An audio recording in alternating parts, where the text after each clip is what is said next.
Hábitos Atômicos, de James Clear. Introdução. Quantos e quais hábitos você tem? Talvez você precise de alguns minutos para responder esta pergunta, porque os hábitos são, por definição, comportamentos que realizamos de forma automática, quer estejamos conscientes deles ou não. Talvez você tenha mais hábitos do que imagina, desde fazer o café após acordar, até escovar os dentes antes de dormir. A verdade é que os hábitos representam grande parte de nossos dias. Como resultado disso, talvez você não perceba exatamente quanto poder há nos seus hábitos. Mesmo as menores ações, aquelas que parecem não ter grande efeito, como economizar alguns trocados ou fumar um único cigarro, quando repetidas diariamente, podem acumular poder ao longo do tempo e causar grandes impactos. Por esse motivo, compreender os mecanismos e aprender a tirar proveito dos hábitos é essencial para tomar o controle de sua vida e obter melhores resultados. Neste resumo, você vai aprender o que são realmente os hábitos, como eles são formados, como podem ser modificados e como você pode utilizá-los de maneira inteligente para melhorar a sua vida. Parte 1. Pequenos hábitos podem, surpreendentemente, ter um poderoso impacto em sua vida. Imagine que um avião esteja partindo de São Paulo com destino a Fortaleza, no Ceará. Na decolagem, se o piloto decidisse ajustar a trajetória em apenas alguns graus para o oeste, haveria apenas uma pequena mudança no bico do avião. Fora da cabine, você mal poderia notar a diferença nesse ajuste. Porém, mantendo-se essa diferença, ao cruzar o país, este mesmo avião poderia acabar chegando em Belém, no Pará, e não em Fortaleza, o que seria uma enorme diferença. O fato aqui é que nós não percebemos o impacto das pequenas ações e mudanças, porque, naquele primeiro momento, os resultados são praticamente desprezíveis. Por exemplo, digamos que atualmente você esteja fora de forma. Se você sair para correr uma única vez e queimar 300 calorias extras no seu dia, isso não irá causar grande diferença no seu físico. Da mesma maneira, se você comer um pedaço a mais de pizza no jantar, dificilmente você verá alguma mudança no seu corpo no dia seguinte. Porém, ao repetir esses pequenos hábitos, inicialmente inofensivos, dia após dia, um efeito composto será gerado e, consequentemente, impactos muito maiores serão obtidos em sua vida. A verdade é que queimar 300 calorias, ou consumir 300 calorias a mais do que você precisa diariamente, serão fatores determinantes a longo prazo em sua balança. Se você quiser obter uma mudança positiva em sua vida, você precisa reconhecer que para realizar grandes mudanças você precisa ter paciência. Desde que você esteja realizando o hábito correto, mesmo que de imediato você não consiga ver resultados, você precisa se manter consistente, porque é exatamente por meio da repetição, a longo prazo, que você irá transformar seus resultados. Então, se você achar que os seus comportamentos e hábitos não parecem estar gerando frutos, apesar de você saber que eles devem ser mantidos, tente focar em sua trajetória e não apenas no resultado imediato. Vamos supor que atualmente você não tenha dinheiro guardado, e por esse motivo, decida poupar e investir todos os meses R$ 300. Mesmo após alguns meses, fazendo tudo corretamente, talvez você fique decepcionado. Porém, preste atenção no progresso e não no resultado imediato. Tenha em mente que, em alguns anos, graças ao efeito composto, é exatamente esse pequeno hábito mensal que irá lhe ajudar a construir sua própria fortuna.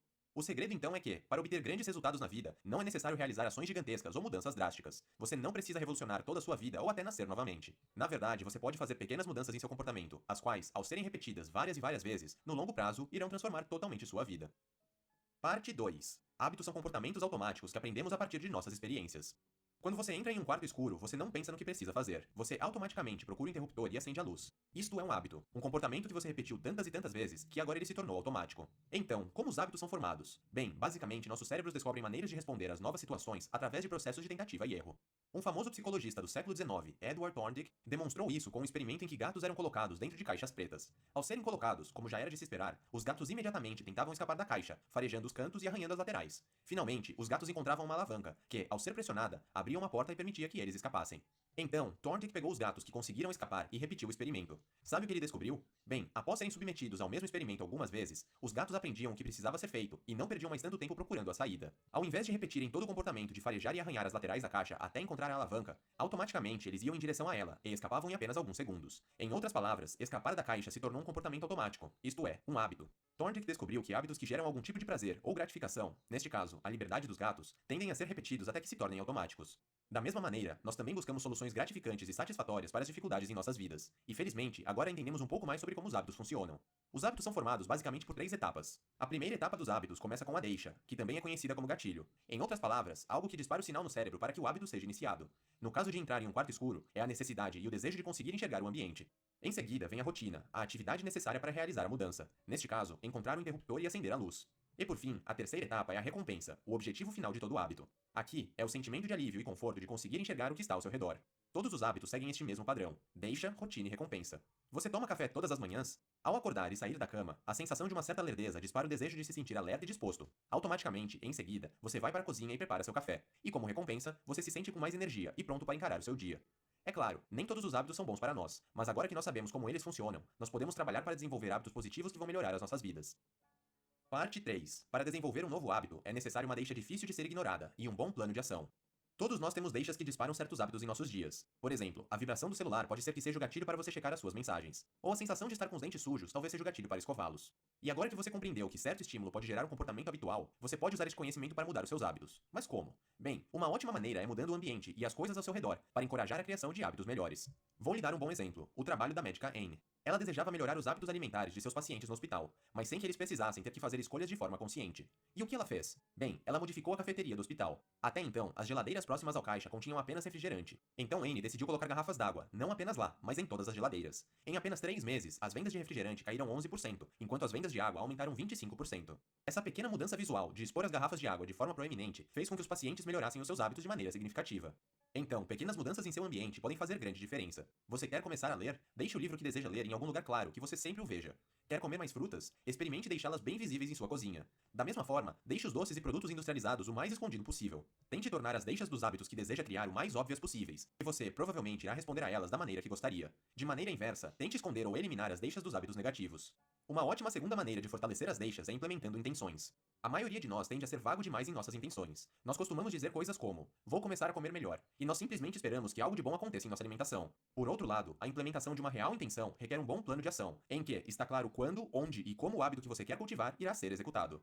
Então, não diga apenas que você vai começar a correr. Diga: toda segunda, quarta e sexta-feira, às 8 horas da manhã, depois do café, eu vou colocar a minha roupa de ginástica e correr 3 km pelo bairro. Como nós vimos, o truque é criar uma deixa clara. Na noite anterior, coloque os seus tênis de corrida em algum lugar que você consiga vê-los assim que se levantar. Desta forma, você terá implementado uma intenção, um bom plano de ação e uma deixa difícil de ser ignorada. Você vai ficar surpreso como isso tudo irá facilitar o fortalecimento de seu hábito. Parte 4. Seres humanos são motivados pela antecipação em relação à recompensa. Por isso, tornar os hábitos atraentes é fundamental. Em 1954, os cientistas James Olds e Peter Milne realizaram um experimento para testar a neurologia dos desejos. Usando eletrodos, eles conseguiram bloquear a liberação do neurotransmissor dopamina no cérebro de ratos. Para surpresa deles, os ratos simplesmente perderam a vontade de viver. Eles perderam a vontade de comer, de beber, de se reproduzirem ou de fazer qualquer outra coisa que antes era prazerosa. Com isso, em apenas alguns dias, todos os ratos acabaram morrendo de sede. O cérebro humano libera dopamina, um hormônio que faz você se sentir bem quando faz atividades prazerosas, como comer e assistir a um bom filme na TV. Porém, nós também recebemos uma enorme quantidade de dopamina quando nós antecipamos essas atividades prazerosas. Em outras palavras, o hormônio é liberado simplesmente por imaginarmos e anteciparmos o prazer que teremos com a atividade. É a maneira de nosso cérebro de nos estimular e encorajar a fazer as coisas. Então, no sistema de recompensa de nossos cérebros, o ato de desejar está lado a lado com o fato de realmente fazermos ou obtermos algo. E nós podemos tirar vantagem desse conhecimento para estabelecer e criar novos hábitos. Se tornarmos o hábito em algo que realmente desejamos, é muito mais provável que ele seja realizado.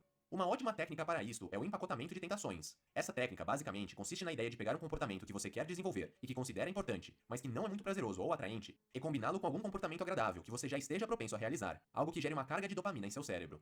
Ronan Byrne, um estudante de engenharia na Irlanda, sabia que ele precisava fazer exercícios físicos com mais frequência, mas ele não tinha a menor vontade de se exercitar. Entretanto, ele adorava assistir às séries no Netflix. Então, ciente de sua situação, ele decidiu empacotá-las. Ronan criou uma regra que ele só poderia ver as suas séries enquanto estivesse pedalando em uma bicicleta estacionária. Ao juntar o exercício físico a um comportamento que ele naturalmente já estava propenso a fazer, ele transformou uma atividade saudável, da qual ele não gostava, em algo bem mais prazeroso. Você não precisa fazer exatamente a mesma coisa, mas esse é um ótimo exemplo de como você pode combinar hábitos com a técnica do empacotamento. Eu, pessoalmente, gosto muito de assistir a vídeos no YouTube. Então, o que eu costumo fazer é assisti-los enquanto caminho na esteira, algo que não gosto tanto assim. Sem mal perceber, eu consigo me exercitar enquanto aprendo coisas novas. Uma outra opção é realizar as atividades sequencialmente e não necessariamente ao mesmo tempo, ou seja, como uma espécie de prêmio. Por exemplo, se você gosta de ver esportes na televisão, mas precisa terminar um relatório, você poderia estabelecer o empacotamento de que após trabalhar 2 horas no relatório, você poderá assistir meia hora de esportes na TV. Com essas técnicas, em breve, talvez você comece a achar essas tarefas pouco atraentes um tanto agradáveis, pois estará antecipando uma recompensa prazerosa ao executá-las. Parte 5. Se você quer desenvolver um hábito, torne-o o mais fácil possível de ser adotado. A verdade é que nós gastamos muito tempo em comportamentos que são fáceis de serem realizados. Rolar o feed nas redes sociais, por exemplo, requer uma quantidade mínima de esforço, e por esse motivo é tão fácil passar tanto tempo navegando pelas redes sociais.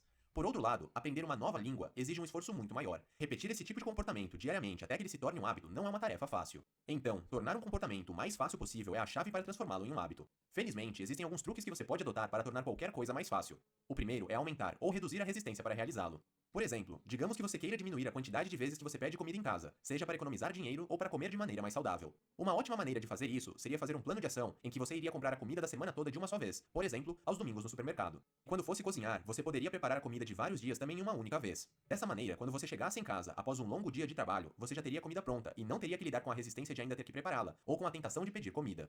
De maneira oposta, você poderia aumentar a dificuldade, a resistência de realizar algum hábito que você queira parar de ter. Por exemplo, se você quer diminuir o tempo que você passa vendo TV, uma ótima ideia seria tirar a TV da tomada, guardar o controle remoto em algum lugar difícil de pegar e até tirar as pilhas dele. Dessa maneira, você teria muito mais coisas para resolver só para conseguir ver TV. Haveria uma resistência bem maior do que apenas sentar no sofá e apertar o botão de seu controle remoto. O segundo truque para tornar um hábito duradouro é aplicar a regra dos 2 minutos. A ideia principal aqui é tornar o comportamento em uma atividade tão pequena que possa ser realizada em no máximo 2 minutos. Você quer ler mais? Não tente começar lendo um livro por semana. Ao invés disso, primeiramente, crie o hábito de ler apenas uma única página por dia. Quer começar a se exercitar? Crie o hábito de apenas colocar a roupa de ginástica. É tão simples, mas tão simples que será impossível falhar. Essa técnica poderosa também é conhecida como mini hábitos, que já foi apresentada no meu outro canal, o Ilustradamente. A regra dos 2 minutos é uma excelente maneira de iniciar bons hábitos, de maneira fácil, com o potencial de transformá-los em algo muito maior. Afinal, uma vez que você tenha pegado o livro para ler uma única página, há grande chance de você continuar lendo. Da mesma forma, após colocar a roupa de ginástica, provavelmente você irá acabar se exercitando. Essa regra funciona e é muito eficaz porque ela leva em consideração que o simples ato de começar é o primeiro e mais importante passo para realmente fazer algo. Uma outra sugestão é empilhar os seus hábitos. Se você quer desenvolver um novo hábito, você poderia empilhá-lo em algum hábito que você já possua, que seja prazeroso e facilmente executado. Por exemplo, se você quer criar o hábito de meditar, mas está achando difícil executá-lo, seja porque não consegue encontrar um momento ideal, nem criar um gatilho perfeito, tente pensar em coisas prazerosas que você faz sem esforço no seu dia a dia, como tomar café todas as manhãs. Então, tente adicionar o hábito de meditar logo em seguida a este outro hábito. Neste caso, experimente meditar assim que terminar o café. Dessa maneira, você terá o gatilho necessário e o momento ideal para começar o seu novo hábito. Parte 6. Tornar os seus hábitos imediatamente satisfatórios é essencial para uma mudança de comportamento efetiva. Nos anos 90, o pesquisador de saúde pública Stephen Luby, trabalhando na vizinhança de Karachi, no Paquistão, conseguiu uma enorme redução de 52% nas incidências de diarreia em crianças locais. Além disso, as taxas de pneumonia na região caíram 48% e as infecções de pele em 35%. Qual foi o segredo de Luby? Um novo sabonete. Ele já sabia que o simples ato de lavar as mãos e a higiene básica eram essenciais para reduzir tais ocorrências. Os habitantes locais também sabiam disso, porém eles não estavam aderindo a essas simples práticas necessárias. Então Luby decidiu se juntar à P&G para desenvolver um novo sabonete, que espumava facilmente, possuía um aroma muito agradável e que seria distribuído de graça para os habitantes locais. Da noite para o dia, algo que era negligenciado se tornou uma experiência satisfatória, e agora todos estavam lavando suas mãos com prazer. A regra final, e talvez a mais importante para a mudança de comportamento, é tornar os hábitos satisfatórios, isto é, prazerosos. Isso pode ser difícil por questões evolucionárias. Atualmente, nós vivemos em um ambiente de recompensa tardia. Em outras palavras, há um espaço de tempo considerável ou até grande entre a realização da tarefa e a obtenção da recompensa. Por exemplo, você vai hoje para o trabalho, mas só recebe seu salário ao final do mês. Você começa a frequentar a academia, mas só vê resultados depois de algumas semanas. Isso é o que chamamos de recompensa tardia. Ela só vem após algum tempo. Em contrapartida, desde o início da humanidade, nossos cérebros evoluíram para lidar com ambientes de retorno imediato. Não havia muita preocupação com guardar dinheiro para aposentadoria ou fazer uma pós para conseguir uma promoção em 2 anos. Os seres humanos estavam focados em questões imediatas, como encontrar abrigo e comida e se proteger de possíveis ameaças. Porém, de forma geral, gratificações imediatas costumam encorajar hábitos ruins. Fumar, por exemplo, pode imediatamente aliviar o seu estresse e proporcionar prazer por conta da nicotina. Porém, ao dar atenção apenas ao presente e ignorar os efeitos tardios no longo prazo, o ato de fumar diariamente pode trazer consequências severas para a sua saúde. Por esse motivo, no caso de hábitos negativos, é importante sempre ligá-los a consequências indesejáveis também no curto prazo. De maneira contrária, para desenvolver hábitos positivos que possuem uma recompensa tardia, tente atribuir alguma gratificação imediata. Por exemplo, um casal de amigos do autor deste livro queria comer menos fora de casa, cozinhar mais, ser mais saudável e guardar mais dinheiro. Para isso, eles abriram uma conta chamada Viagem para a Europa, e toda vez que eles evitavam uma refeição fora de casa, eles depositavam $50 nesta conta. No curto prazo, a satisfação de ver os $50 na conta e ver o valor se acumulando tornava o sonho deles de viajar para a Europa cada vez mais próximo, e assim fortalecia um novo hábito desejado. Embora nós possamos tornar comportamentos em hábitos prazerosos e até satisfatórios, nós ainda podemos acabar falhando em mantê-los. Então, por fim, é disso que iremos falar agora. Parte 7. Crie medições visuais para manter seus hábitos nos trilhos. Quer você esteja tentando escrever em seu diário ou parar de comer doces, gerenciar seus comportamentos pode ser um tanto difícil. Felizmente, existem algumas simples medidas que irão tornar tudo mais fácil. A primeira técnica é simples, porém poderosa. Ela é chamada de rastreamento de hábitos. Há 2 maneiras de fazer isso, física ou virtualmente. Você pode simplesmente desenvolver seu próprio rastreador de hábitos, utilizando um calendário ou uma tabela em seu diário, e ir marcando um X em todos os dias que você realizar o hábito desejado. Uma outra opção é utilizar algum aplicativo de gerenciamento de hábitos, que tem a mesma função. Há uma grande variedade de opções nas lojas de aplicativos. Independente da sua escolha, a essência do rastreador de hábitos é torná-los visíveis e atraentes. A antecipação e a vontade de marcar o X irão manter você motivado a realizar a atividade. E da mesma forma, isso irá lhe manter consistente, pois você tentará evitar a todo custo quebrar uma sequência de dias seguidos em que realizou o seu hábito. A segunda técnica, e talvez um pouco mais séria, é desenvolver uma espécie de contrato de hábito, que causará consequências negativas caso você falhe em mantê-lo nos trilhos. Brian Harris, um empreendedor de Nashville, nos Estados Unidos, levou a ideia de contrato de hábito muito a sério. Em um contrato assinado entre ele, sua esposa e o personal trainer, Brian se comprometeu a pesar menos de 200 libras, cerca de 90 quilos. Para isso, ele identificou alguns hábitos secundários que o ajudariam a chegar lá, incluindo registrar tudo o que ele comia e se pesar semanalmente. Então, ele determinou algumas penalidades caso ele não realizasse essas tarefas. Por exemplo, caso falhasse em registrar tudo o que comeu, ele teria que pagar $100 para seu treinador. E caso ele deixasse de se pesar, ele teria que pagar $500 para sua esposa. A estratégia funcionou muito bem, não apenas porque Brian não queria perder dinheiro em hipótese alguma, mas também porque ele tinha medo de decepcionar as pessoas que eram importantes para ele e com as quais ele havia se comprometido. Afinal, nós, seres humanos, somos animais sociais. Nós nos importamos com a opinião dos outros ao nosso redor, e o simples fato de nos comprometermos com outras pessoas ou de podermos decepcioná-los cria uma motivação poderosa para o sucesso. Então, experimente estabelecer um contrato de hábito. Ele não precisa ser tão detalhado e severo como o de Brian, porém considere criar algo parecido com seu parceiro, seu melhor amigo ou colega de trabalho. Ao aceitar a ideia de se comprometer com pessoas queridas e de sofrer consequências caso você falhe, você estará aumentando drasticamente as suas chances de manter o hábito desejado. E como nós vimos, ser consistente em suas ações, por menor que elas possam parecer, é a chave para atingir grandes resultados na vida. Resumo final. Uma pequena mudança em seu comportamento dificilmente irá transformar imediatamente a sua vida. Porém, torne esse comportamento um hábito que será realizado diariamente e ele poderá levar a grandes mudanças. Mudar a sua vida não é uma questão de causar grandes revoluções ou rupturas extraordinárias da noite para o dia. Ao invés disso, o segredo é desenvolver um sistema positivo e inteligente de hábitos que, quando combinado e executado de forma consistente, pode trazer enormes e melhores resultados.